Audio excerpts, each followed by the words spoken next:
पुढची बातमी नागपूरमधूनच। नागपूर जिल्हा परिषदेकडून 79,77,00,000चा पाणी टंचाई निवारण आराखडा हा तयार केला गेलाय।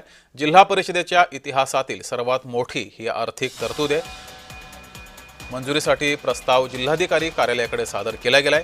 जानेवारी ते मार्च दरम्यान 869 गावांमध्ये पाणी टंचाईची शक्यता वर्तवली जाते आहे। त्यासाठी हा प्रस्ताव दिला गेलाय। पाणी टंचाई होऊ नये यासाठी ही उपाययोजना केली गेली आहे। अधिक माहिती घेऊया, आपले प्रतिनिधी तेजस मोहतुरे आपल्या सोबत जोडलेले आहेत। तेजस, पाणी टंचाई जाणवू नये यासाठी शासनाने प्रयत्न करायला सुरुवात केलेली आहे, प्रस्ताव तसा समोर आलाय।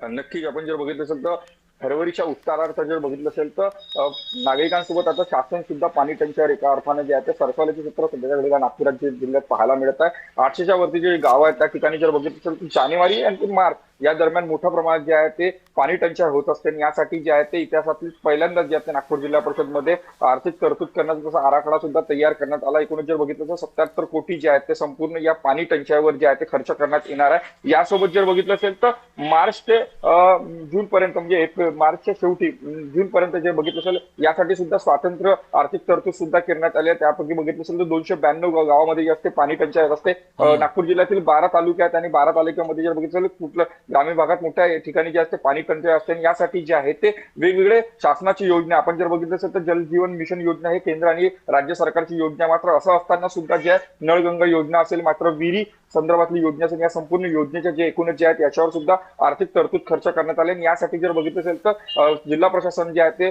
सरसावल्याच्या पुढे दिसत आहे। एकूणच जर बघितलं असेल तर यासाठी या प्रस्ताव जे आहेत जिल्हाधिकारी यांच्याकडे पाठवण्यात येतात, तसा प्रकारचे आराखडा सुद्धा तयार करण्यात आले आहे। पाणी पुरवठा विभागाने या संदर्भातली माहिती आहे ते जिल्हाधिकाऱ्यांना दिली आहे की जे जे गाव जे एकूणच जर बघितलं असतं मोठ्या प्रमाणात पाणी टंचाई असते, यावर एकंदरीत मात करण्यासाठी पाणी पुरवठा विभाग सुद्धा एका अर्थाने कंबर कसले आहे। त्यामुळे या संपूर्ण याचा फायदा येणारा काळात त्या गावांना होणार हे मात्र नक्की असणार आहे।